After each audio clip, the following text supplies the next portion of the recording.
and you did nothing. Let me ask you this. Do you not take this seriously at all? I do take it serious. Yeah, I'm busy. I'm a very busy person. It's kind of inconvenient for me. This is all inconvenient. She's too busy and it's inconvenient. Really, this isn't all about you.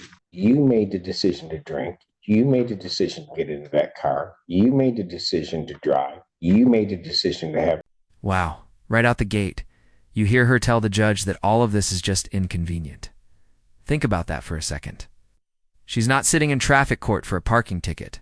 This is a drunk driving case with an accident tied to it. When you walk into a courtroom and basically say, your rules don't fit my schedule, you're not just making an excuse. You're daring the court to prove they're in charge.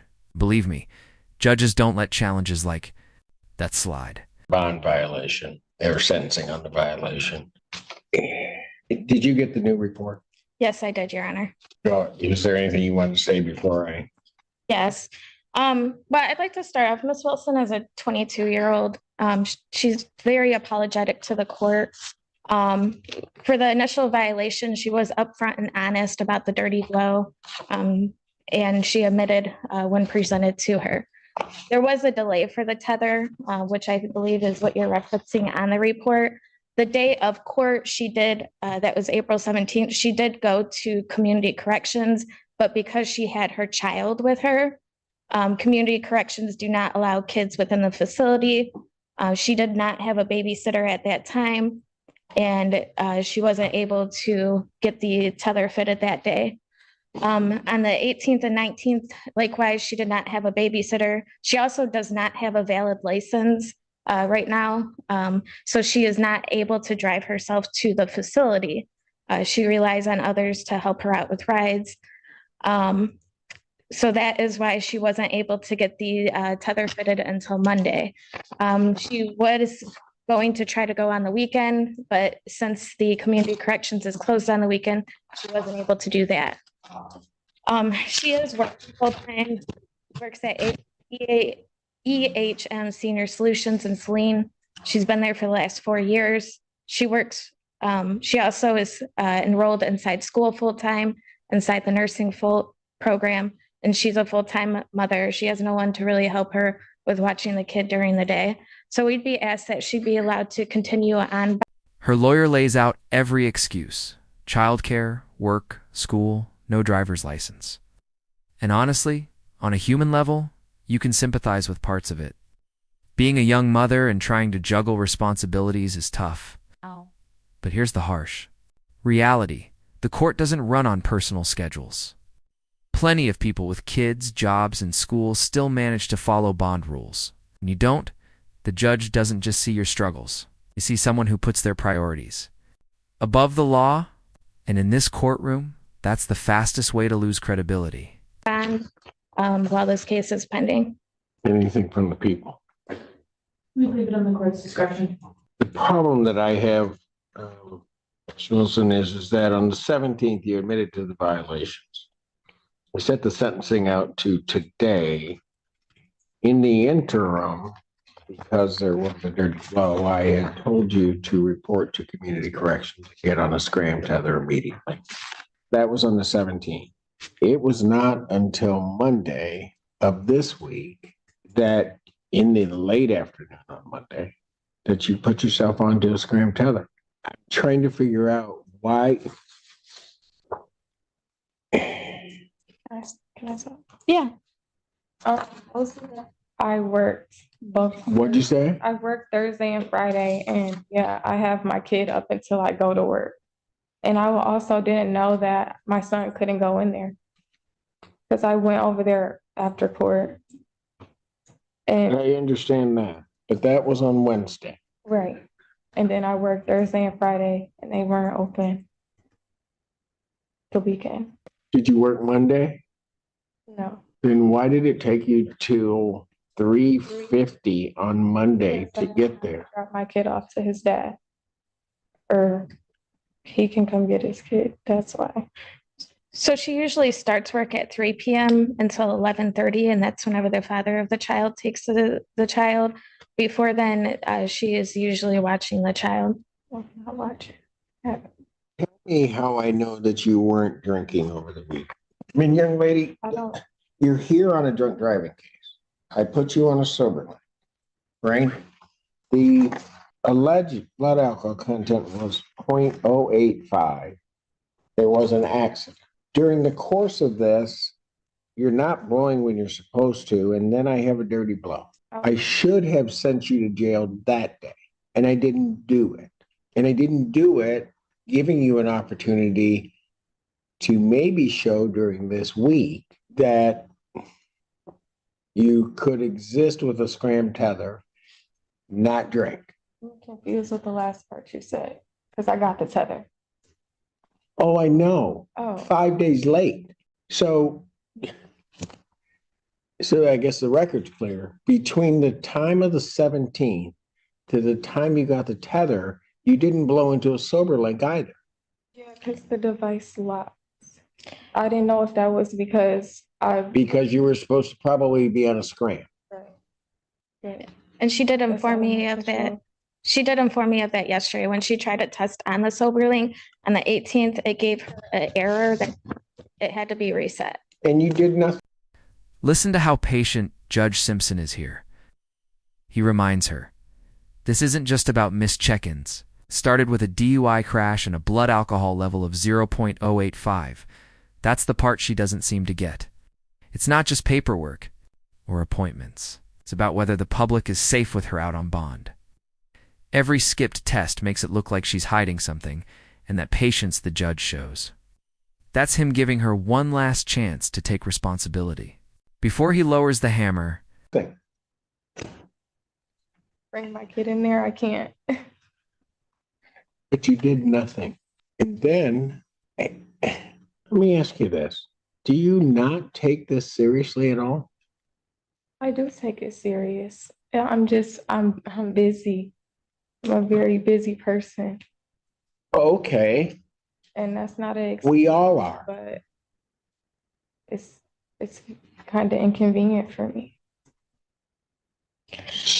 That doesn't mean that I'm not doing anything. I've been coming to court This is it's all inconvenient because you decided allegedly to drink, get into a car, and have an accident.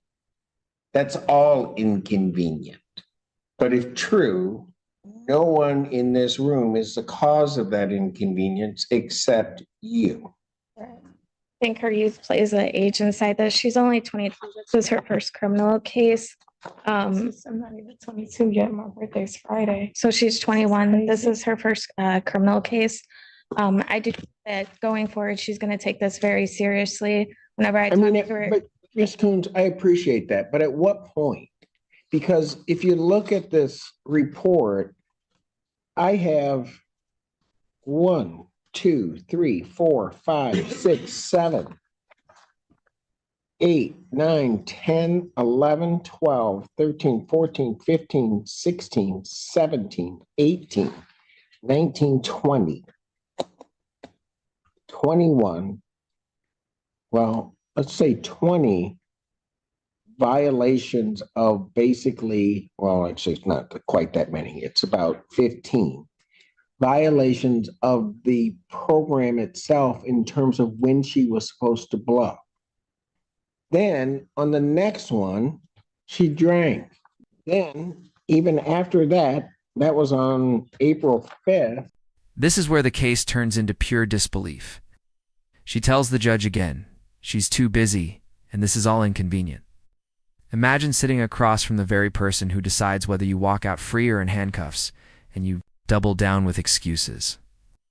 The way she says it, with confidence, almost like the judge should just understand her side, is wild. But here's the thing. Court is not about convenience. It's about compliance. When you openly dismiss that, you're not just hurting yourself. You're almost asking to be locked up. By the time we get the report, she reports back to court. I have on April 6th, she didn't test during the time frame. On the 7th, she didn't do any test. On the 8th, she didn't do any test. On the 10th, she did not test between 7 and 10 as scheduled. On the 12th, she didn't test on 2 occasions for her testing that day between 7 and 10 a.m. and 2 to 5 p.m. She didn't test as scheduled. On the 13th, she didn't test between the 7 and 10 a.m. She did do a makeup test an hour and a half later. On the 13th, she didn't test between 10 and 1 a.m. as scheduled. She tested at basically 2 o'clock in the morning on the 14th. She was negative. On the 14th, she then on that day still didn't test between 7 and 10 as she was required to do. And then basically 40 minutes later, after the testing window, she tested. And then later that day on the 2 to 5 test, she didn't test as scheduled. That was on the 14th. That's just this month. And then she appears before me on the 17th. I give her a break by not remanding her and tell her that she has to get a tether. And then I get here, I'm now and set this out to the 24th. And now I get here and she's too busy and it's inconvenient. Really. I can understand the court's frustration. Oh, I'm not frustrated. I'm just, Yeah, I don't get frustrated. yeah.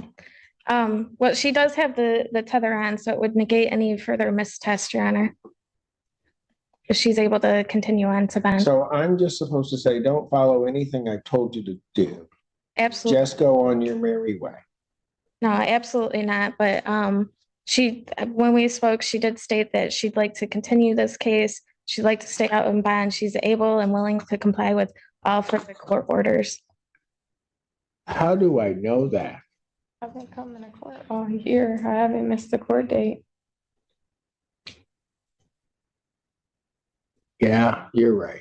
You haven't missed a court date. You missed a lot of tests. You missed going to community corrections. You went there when it was convenient for you. Young lady, that's not how this works. I mean, I didn't have a choice. I can't bring my kid in there.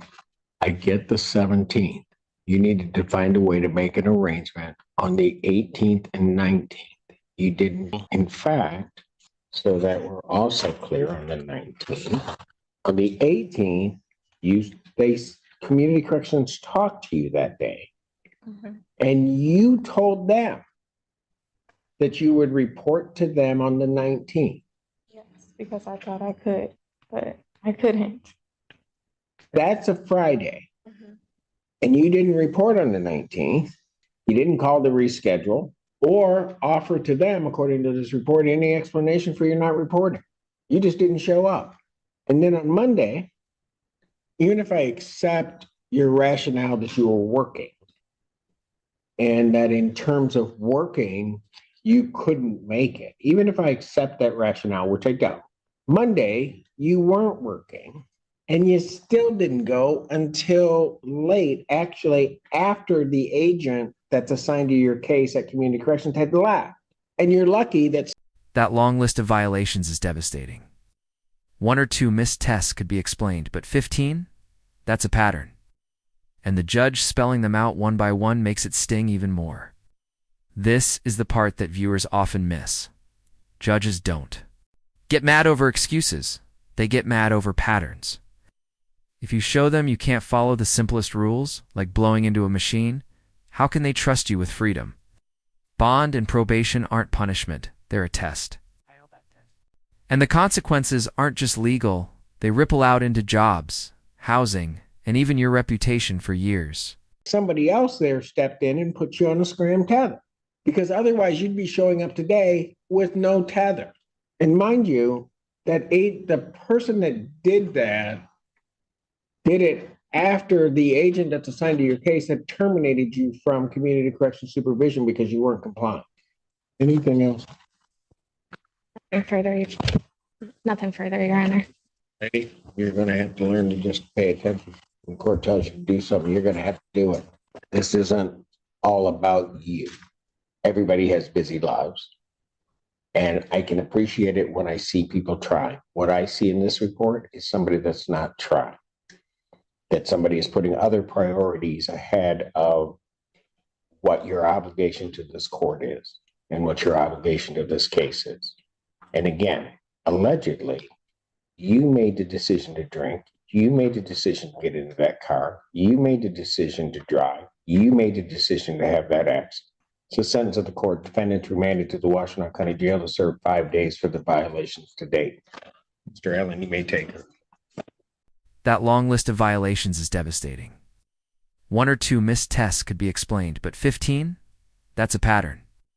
And the judge spelling them out one by one makes it sting even more.